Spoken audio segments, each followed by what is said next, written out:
Good afternoon and welcome to this week's edition of our Webinar Wednesday series provided by the Library Corporation. My name is Jameson Reynolds. I'm the Director of Marketing Strategy with TLC, and thank you for joining us today. Today's session is extending library services using the NovelBranch mini library. TLC has partnered with Convergent Library Technologies to help libraries extend their community reach with NovelBranch, a mini library with 24/7 access. Using only a network cable and a power outlet, NovelBranch can provide valuable library services in a variety of outreach locations, nursing homes, hospitals, schools, community centers, and more. Plus, NovelBranch can also be used to extend access to curbside services. Patrons only need their library card. Today's session is going to be provided by Allison Standen, who is with Convergent Library Technologies. As we go through this session, please feel free to ask any questions you may have. We will try to answer them as we go through, but if for some reason we don't have a really good opening, or if, honestly, if Allison's just on a roll and I don't want to derail it, we will wait till the end of the session and we will try and get all those questions answered for you there. We do try to keep these for a half hour, but sometimes these get really good and they last a little long, and we'll do what we can to keep the session flowing. At that note, I'm going to go ahead and mute my mic. Allison, please take it away. Super. Thank you so much, Jameson, and hello, everybody. Thank you so much for taking a moment out of your afternoon to join us today and learn a little bit about NovelBranch. Just a quick one about me, so you get an idea of where I come from. My background is libraries. I literally was a page that grew up in the public library system. I have a library degree from the University of Western Ontario, which is in southwestern Ontario. I do have an ILS background, having worked for a major ILS for about 7 years. When I was working in a library, I worked in public service, primarily circulation and reference, so I have a good appreciation of what you're dealing with on the front lines, maybe not the front line of public service today, but certainly what you do as a public service and on a regular basis. I did have an opportunity to work in administration, supporting CEO and deputy CEO. And then I did a stint also working for a jobber doing copy cataloging, 7.5 hours a day for 6 months. So I did have a good appreciation for technical services, but most specifically the cataloging side of things.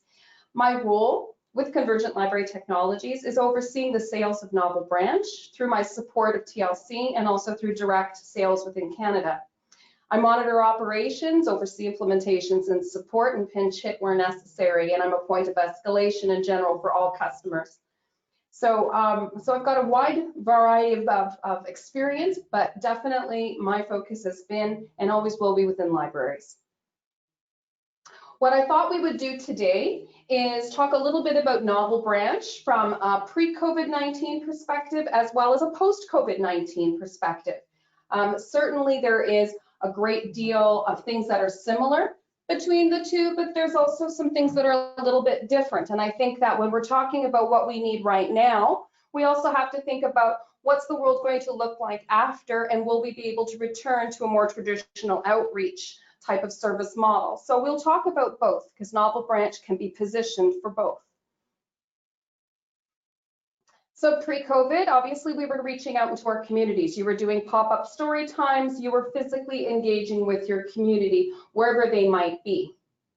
Senior centers, community centers, nursing homes, working with children in different nurseries or pre-kindergarten places. So really trying to reach out and meet people and encouraging social interaction, building community. Engaging, supporting literacy goals, supporting learning initiatives, encouraging people in their exploration of STEAM, education curriculum support depending on your community, and perhaps you have the back of your colleges or universities. Perhaps you have partnerships or relationships with educational institutions. You might have been also interested in making sure that your services were more available to people in areas where they walk, where they can get to quickly, where they're going, where the community hubs are. It isn't always the library branch, the bricks and mortar. That's not always where people are gathering. As much as we might want to bring people into the library, oftentimes we have to also go out.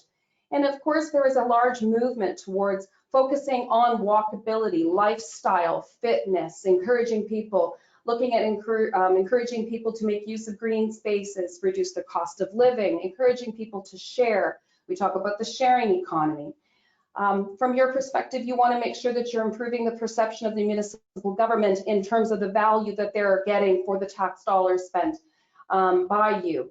You want to introduce or reduce rather infrastructure expenses as well, particularly now when I'm sure things are a little bit more unknown fiscally.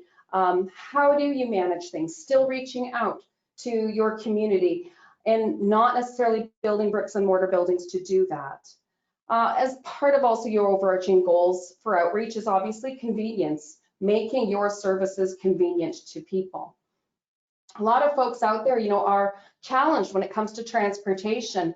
One of the libraries that we worked with early on in our introduction of NovelBranch was one where it was something rather simple, but it was a highway that divided their community. And so the people on one side of the highway couldn't necessarily easily get to the other side of the highway, and yet the branch was on the one side only. So the introduction of NovelBranch in a community center helped them be able to meet at least some of the service needs of that one half of town. Moving on to alternative service goals. What does that look like now in a post-COVID world?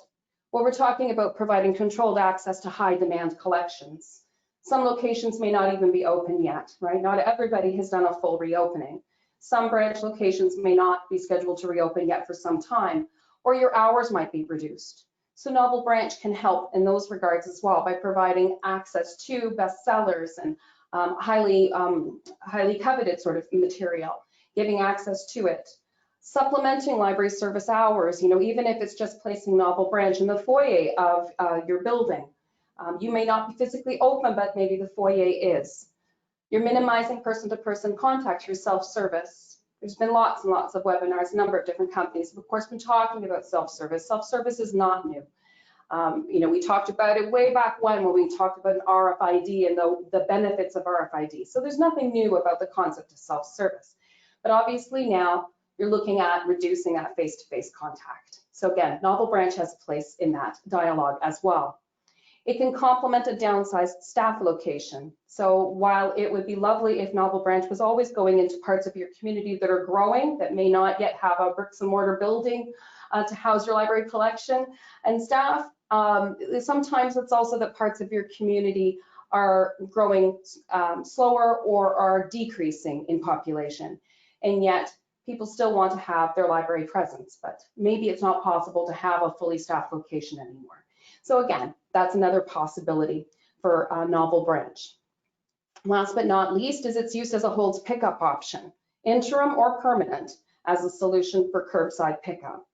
As you'll see, and I will do a quick live demo for you, it's a very, very easy system to use. And it is at its core a self-checkout kiosk. It happens to have a door on it that is controlled and unlocked only if you are a valid library card holder.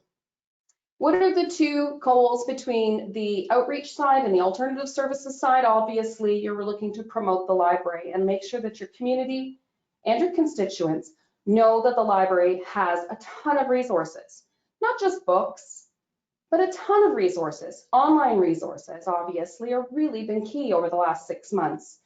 You've got some programs that have been able to move digitally online. So make those known. Make critical resources available. Mental health, if it's not already, I know we talk about it, it really is going to be critical over the next, well, who knows how long, right? 6 months, 12 months, 18 months. We're all struggling in different ways with some of the pressures and stress that this crazy pandemic has put on all of us. Put some of those resources in NovelBranch. Not everybody likes to go and ask where those resources are. People don't want necessarily others to know what they might be suffering from. Anonymously, they can borrow them out of NovelBranch. Bring users back to the library to become regular users again. One of the first implementations of NovelBranch was in a health and wellness center. And many of the seniors that were attending that facility had not used the library in decades. The director of that center was thrilled by the response from those seniors who just loved coming to get their book for the week. and we're thrilled to be back being library patrons. So never underestimate the value of bibliotherapy. This is a facility where we have NovelBranch down in Niagara Falls on the Canadian side. This is the Gale Center. It is a 4-pad hockey facility. So Saturday mornings, it's awfully busy.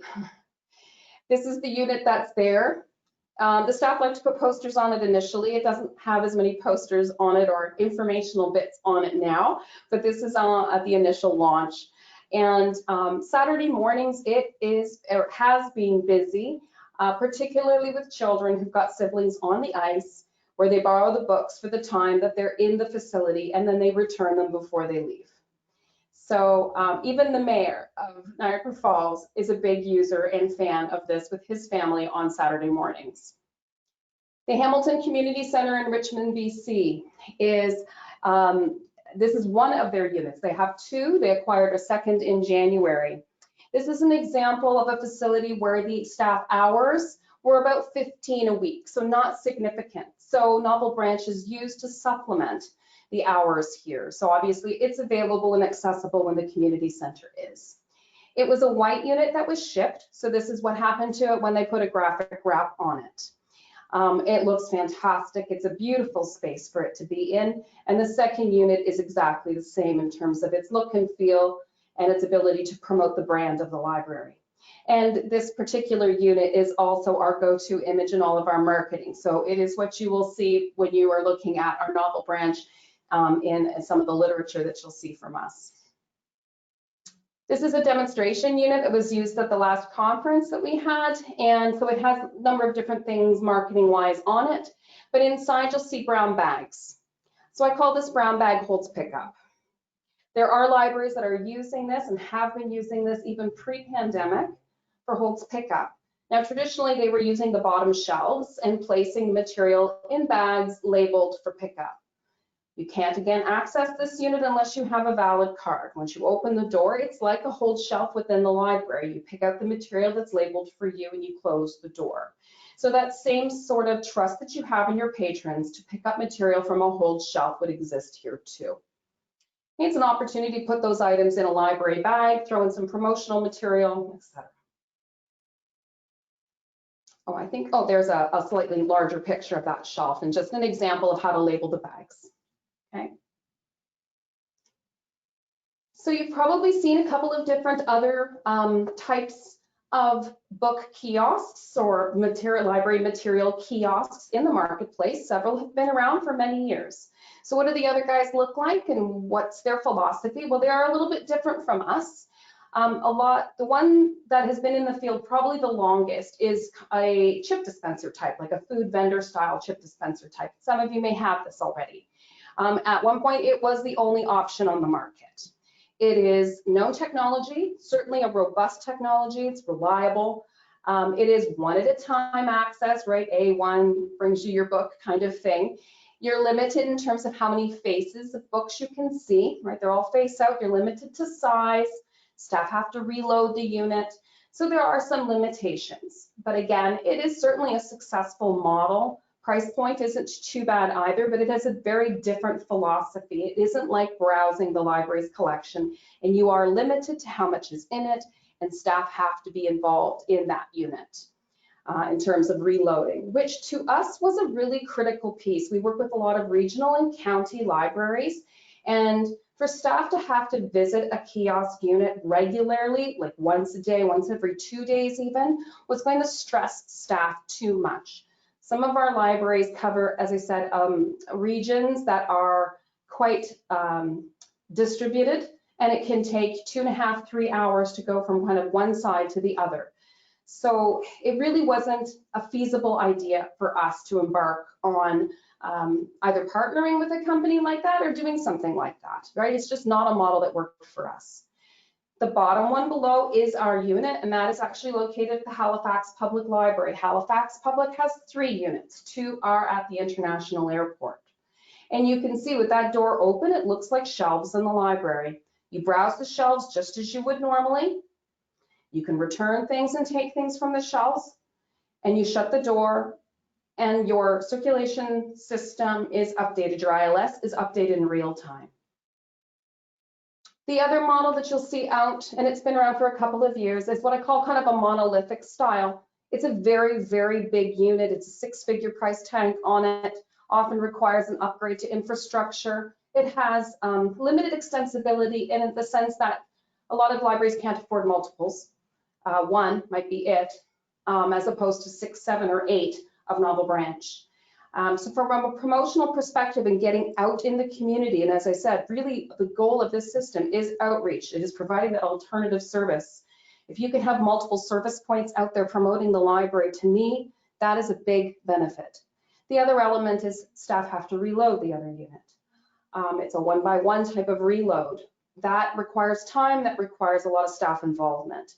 Our unit can be reloaded. So in a post-pandemic world, definitely members of the public can return their items to the unit and it is self-stocked then. There's no moving parts in our unit to speak of. There are hinges, obviously, that are attached to the door. There's a receipt printer, but that's a known entity. Everybody deals with receipt printers in libraries. There is a barcode scanner. Again, that's an understood technology.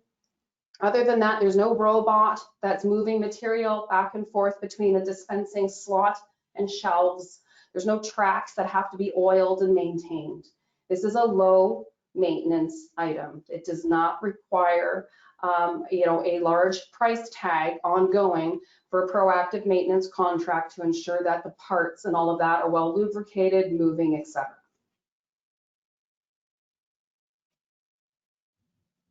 And we'll just move forward here.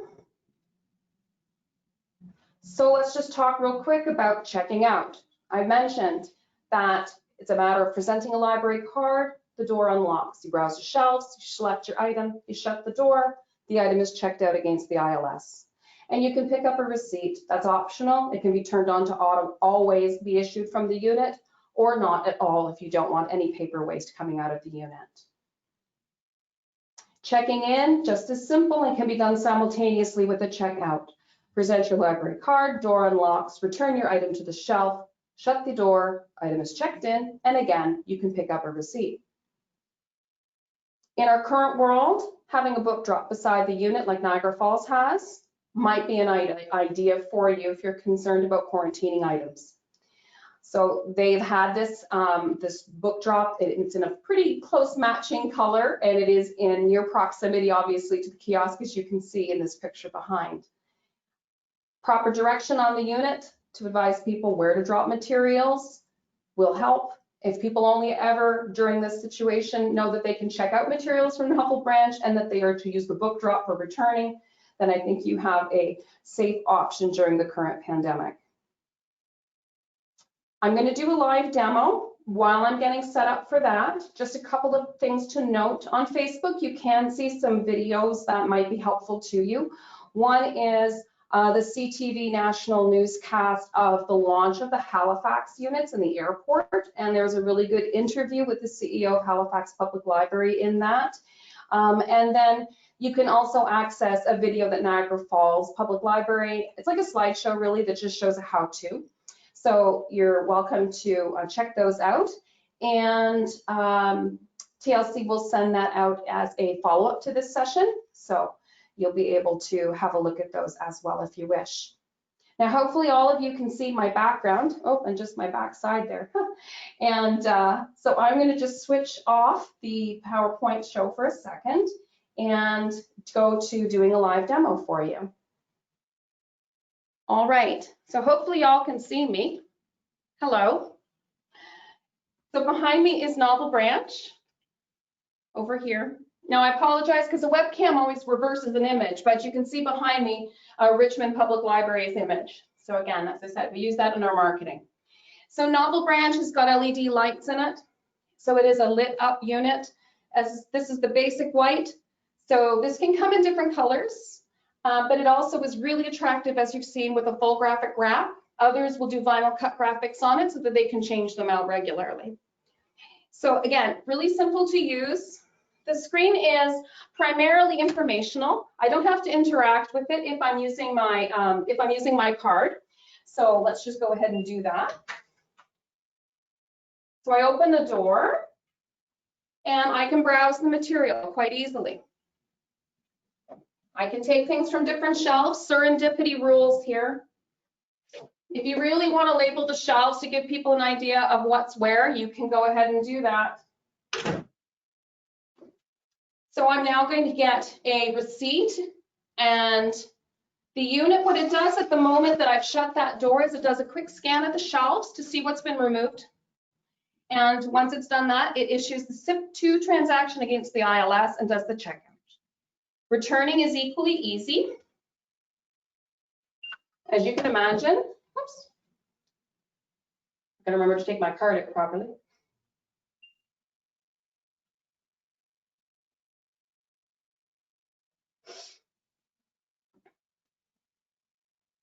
Okay, it helps if I can scan my card properly.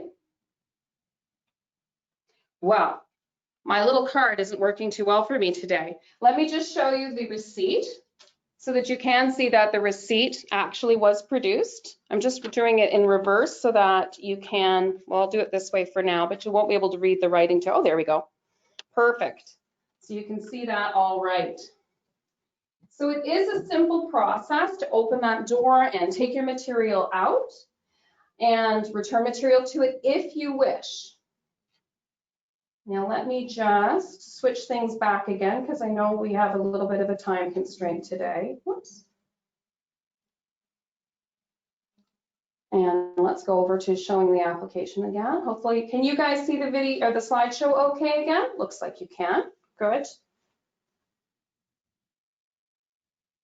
All right. So just a quick summary of features for you. Again, it is for self-service checkout and check-in. Receipts are produced if you wish. Otherwise, your ILS can obviously email a receipt. There is a touch screen, so in the event that you do wish to enter an account PIN number, that can be done. Your smartphone can also be used as a library card. Some of you may already be encouraging your patrons to put their library cards, numbers, and barcodes into different applications that handle like coupons and membership cards and things like that, and using their smartphone as a library card. We do also have a mechanism whereby your phone can actually log into the system using a QR code that can be put on screen. So again, that further minimizes contact. The unit also produces inventory reports, but generally speaking, circulation transaction reports are going to come out of your ILS because NovelBranch is generally speaking considered a branch in your ILS or a collection. Email notifications are issued about low inventory or maybe too much inventory. There's not enough sort of space. You decide on the thresholds for that inventory number. It'll tell you if the door has been left open, in which case then after a time, if the system hasn't advised you that it's been closed, you can always call over to the location where the unit is, and hopefully then you have a good relationship with the facility and have somebody just go over and make sure that door is closed. Generally speaking though, in our experience, most folks are cognizant of the fact that their card was used to open the unit, and therefore they want to make sure that it's closed, that they get a receipt or a confirmation at the end of the process that their session is basically finished. You'll also get, if there's any failures in the circ transaction, things like that, you'll also get notifications about that. The requirements for this system are straightforward. It's a standard power outlet. You don't need anything fancy. Your network connectivity is TCP/IP. ILS connectivity is SIP, SIP2 most typically. Patron card standard is a barcode scanner. We can support magstripe. We can support different RFID tap readers as well. Those are considered custom card readers. And custom card readers are ones that we will have to do a little extra review of beforehand to make sure that it is something that we can integrate into the unit. Some of the common questions that we get are, how many books will the unit hold? If you take an industry standard of 1 inch per book, when you go to figure out how much shelving you need in the library, so one of the industry standards is 1 inch per book, then it would hold 125 books. There are 5 slots on 5 shelves. Each slot's 5 inches. But I think you all know what really the answer to that question is, and it is that it depends on the width of the material that you place in the unit. And generally, if you're putting in a good mix of children's and adult material, then you're looking at oftentimes something closer to 175, 190 items. Can you put more than just books in NovelBranch? If you've ever had the question about RFID and metal, then you probably know the answer to this question is yes, but. The first answer would be, can you put more than books in? Yes, as long as the item that you're thinking about will fit within the slot dimensions. If you were thinking of using it to circulate a collection with a lot of metal, like Blu-ray DVDs, then those of you who have experience with RFID, whether it was implementing security gates, self-check stations, etc., you know that metal attenuates the RF signal, which from a physics standpoint, we can't get around this. It means that the tags could be a bit difficult to read. Now, our unit has all shielded material within it. The outside of the unit is not metal. It is made as a furniture cabinet unit, so that does reduce the issues associated with attenuation of the RF signal. And in our experience, quite honestly, when we've put many DVDs and Blu-rays on the shelf, we do not see any performance difference. But I have to say that, of course, physics and RFID dictate that metal is not always copacetic with RFID. So I would never use it as exclusively a CD or DVD dispenser. Okay, it is for mixed resources, mixed material resources. Now, do you need RFID in order to use NovelBranch? Absolutely not. You do not have to have a fully implemented RFID system. Many of you will know an RFID tag is basically a replacement for a barcode tag or a supplement to a barcode tag. It is just another methodology by which we can circulate materials. Now, we do sell starter kits, and by extension, TLC sells starter kits, where we have the software and the hardware and tags in order to be able to tag the unique collection that would go into NovelBranch. So typically, NovelBranch is going into a part of your community that you want to reach. So you're typically looking at curating the collection that goes into it. It's oftentimes at a distance from branches. So, you know, the material may not flow between branches so much. I mean, again, it is a targeted implementation of NovelBranch in a part of your community. So tag the collection that goes into it in order to make sure that it's super easy to check material out of the unit. Now, some libraries like Niagara Falls, who did start with no RFID, and Richmond, no RFID, both have decided to, over the years, extend their use of RFID to tagging more of their collection so that they can consider implementing staff stations for circulation in the library, so that they can do other things like use smart return shelves and things like that. So it is completely normal to ask that question, and just be assured that at least 50% of our customers do not have RFID, and yet they've implemented NovelBranch. Can you use tab cards? As I mentioned earlier, we can support custom ID readers. We've been doing a lot of integration recently with tap systems, RFID type card systems, smart card systems. So we can. As long as the reader behaves like a keyboard wedge type device, typically then there's no issues, it can work. We generally like to test it, and we also have to integrate it differently, obviously, than a barcode slot. So we'll build in-house the plates, the brackets, etc., to integrate that unit seamlessly into our cabinetry. All right. Now, I'm not sure if there's been any chat questions as if we've gone along, but I'll open up the floor now to questions. Allison, that was a wonderful session. Thank you very much for covering all that information. And I will say, the way that you ended that session with the frequently asked questions and that real summary was really concise and spot on and very much appreciated. As we went through that session, I will let you know we did get quite a few questions that did come in during this session. I think that some of these questions may have been addressed with your summary. However, we still do try to ask all the panelists all the questions that did come in, just so everybody on the call knows that we did see your message. And I think it's also important to point out that these were the things that were an emphasis or of interest even in the beginning of the call. So for everybody on the call, if any of this might be redundant or if I've already answered your questions for you, that is why we're going through these. So let's go ahead and start with, from a patron access standpoint, if the scanner isn't working, can people type in their card number? Yes, they can. All right. Can a PIN be required for access? Yes, it can. Can the NovelBranch distinguish between patron codes so that a general patron card will open the kiosk, but an e-access, which means no physical materials, patron card won't open it? Excellent question. And my answer is it depends. It depends on the ILS. We're using the SIP2 protocol to query the library management system. So if that card, let's say, is in good standing and there's no reason why it would be blocked from being used, then the unit will open. So if you've got appropriate administrative blocks or just blocks, I mean, you'll know what the terminology is with your ILS. We used to call them administrative blocks. But if you have blocks that would borrow the material from being circulated and from being denied, then that card would be denied here too.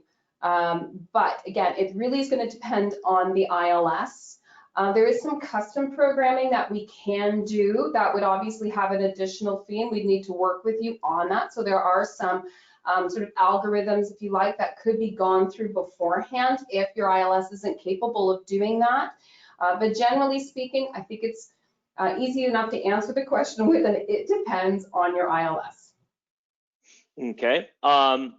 Materials in NovelBranch, and this is a two-part question. And Allison, if you want to maybe take you may get both parts. I'm not sure. I'm happy to jump in on at least the second part.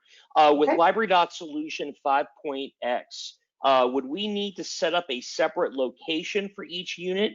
Would we need to enable floating collections? Oh, that's a great question. I will say that generally speaking, most customers will set this up as a separate branch or location. Some will set it up as a separate collection. That's usually more a question about what the ILS is prepared to do or what you can actually do on your own within your ILS. Sometimes there's costs associated with these things. So I certainly, from a TLC perspective, I'll let you address whether that can actually take place. But generally, this unit has to be differentiated somehow in your system so that you can get stats from it. Also, too, so that the material can be flagged to be free and clear for circulation. You do not want any reason for this material to be blocked. You know, the equivalent if you were at the CERT desk and you were going to check out something and then an on-screen message came up that you have to okay as a staff person in order to let it go out. You can't have that happen. This is a kiosk. So material has to go out free and clear, which leads us into the floating collections question. If your material can land in this unit as part of a floating collection and be lent out free and clear, then floating collections could be on.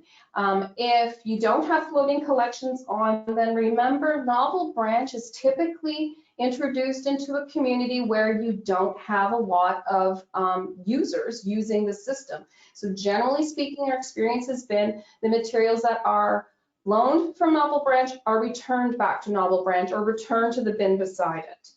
Okay, so if you're at all worried about, well, I'm going to get a ton of material from other branches being returned to NovelBranch, then you follow Niagara Falls' lead and you introduce a return bin, which you likely would do now during the pandemic anyway.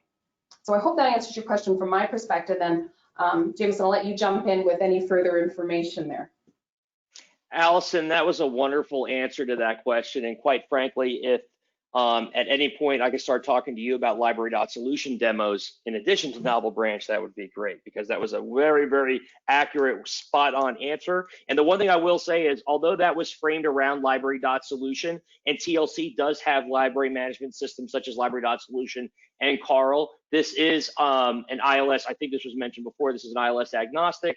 And whether you are already a TLC library management software customer or not, we are still able to work with you and Convergent on getting a sale for one of these units to you. So I did want to make that note there. Let me come to another question. If non-NovelBranch collection items are returned, will they be checked in?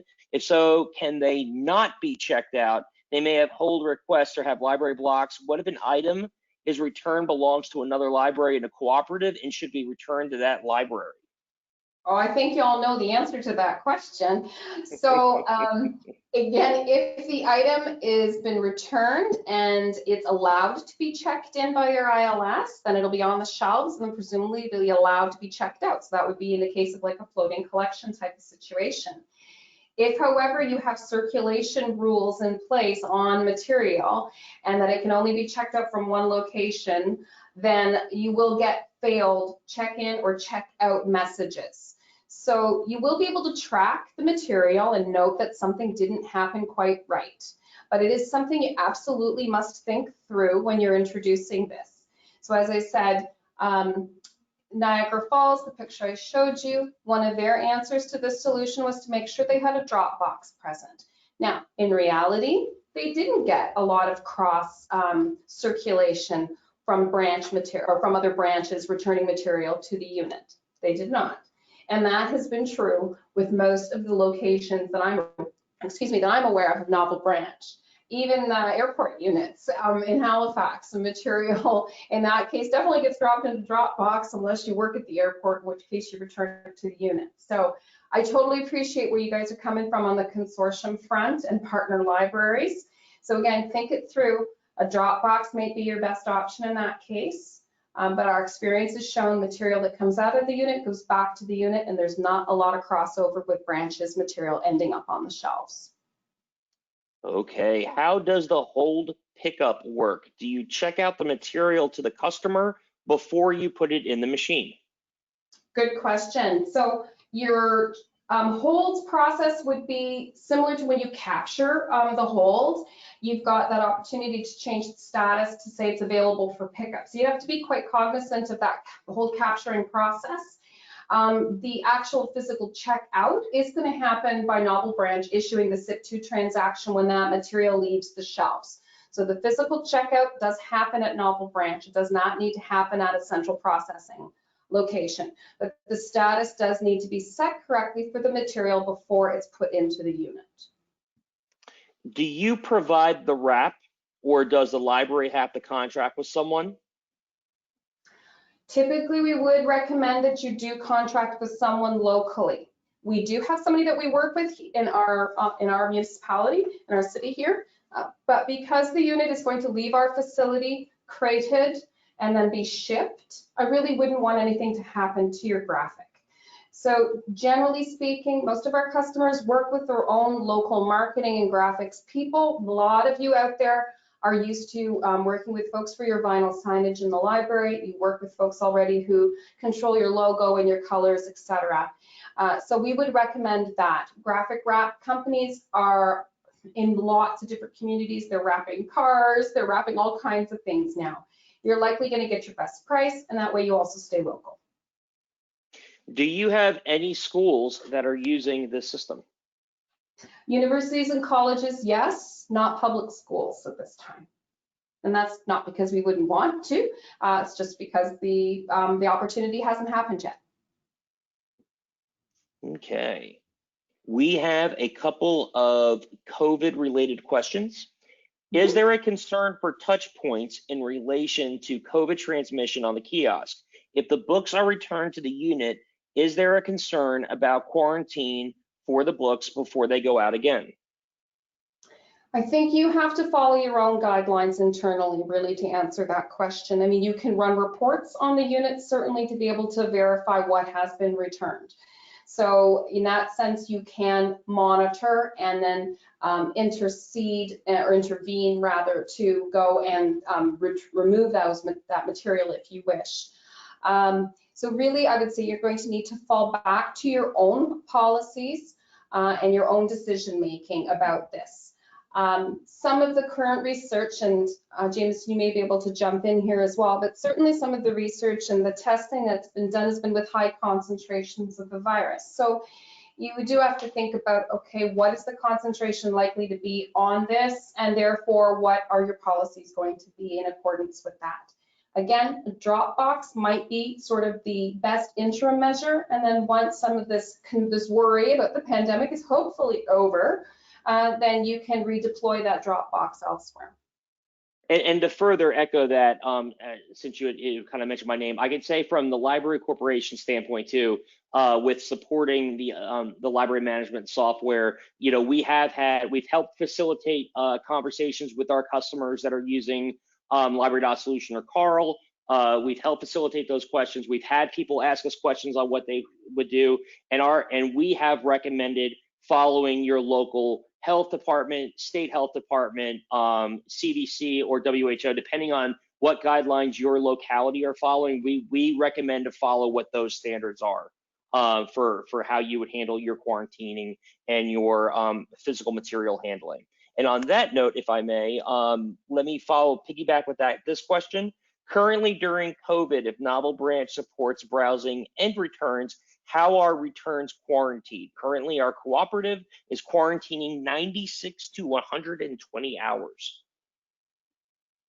So the current implementations that I have seen have been the removal of any reference to the word check-in off of the screen. So directionally, the unit only implies that it's allowing check-out, and then signage is used on the unit to ensure that people are aware it's for checkout only. And then returns are done through another mechanism. So again, I think you have to think through what works for you on that front. We do have a couple of libraries that are using it in its original intent with browsing for check-in and check-out. I'm not privy to how they're managing that in particular, but the ones that are using it for holds pickup, which is again a fairly straightforward implementation, is the whole unit then has been dedicated to that particular task. The University of Calgary, for example, they have 16 units of NovelBranch. They've actually redeployed some of them for loaning out kits for the couple of science classes that are on campus. And then several other units are being redeployed for holds pickup since nobody is allowed physically in the library at this time. They're only doing curbside. So the nice thing about NovelBranch is that at the moment it can fill some gaps in the interim with these interesting alternative service ideas. But then from a long-term perspective, it can revert to being a mini library again too. And Allison, that was, as far as I can tell by looking at my question panel that tracks these, I believe we have addressed the questions that have come in. So I really do appreciate you helping us answer those questions. I will say, if for some reason I inadvertently missed your question, please reach out to us directly, or I believe in the chat for this session, the web address and the link to be able to order or get more information on this may have been shared as well. You may also see a quick poll on your screen. If you wouldn't mind answering that question as well, we would greatly appreciate it as we move forward. Before we wrap up, really, Allison, thank you very much for such an awesome session. This was really cool, really great to see this in action. Thank you very much. And everyone on the call, thank you for attending this as well. I will say we do typically try to keep our Webinar Wednesday series a weekly webinar series that, as the title suggests, falls on Wednesdays. We will be taking next week off from the series. We are preparing a couple of almost like mini episodes within our regular series that will be coming out next month. It is Voices of the Pandemic. It's really a focused series on the world in the library world, the industry, things that are affecting you in the field, completely separated from what might be the typical technology angle of many of our sessions have been. This is going to be sessions that really you and your community are truly going to be driving, and we're really excited about bringing this series to you all. So that will be coming out next month. So we are taking off next week to prepare for that. Once that is ready to go, we will let everybody know, so you can go ahead and get registered. Thank you all very much for attending today's session. Thank you again to Allison. We ask everyone, please continue to do what you can to stay safe, stay healthy, keep washing your hands, using your hand sanitizer, and please mask up. We all do greatly appreciate that. Thank you very much, and everyone have a wonderful Wednesday. Thank you.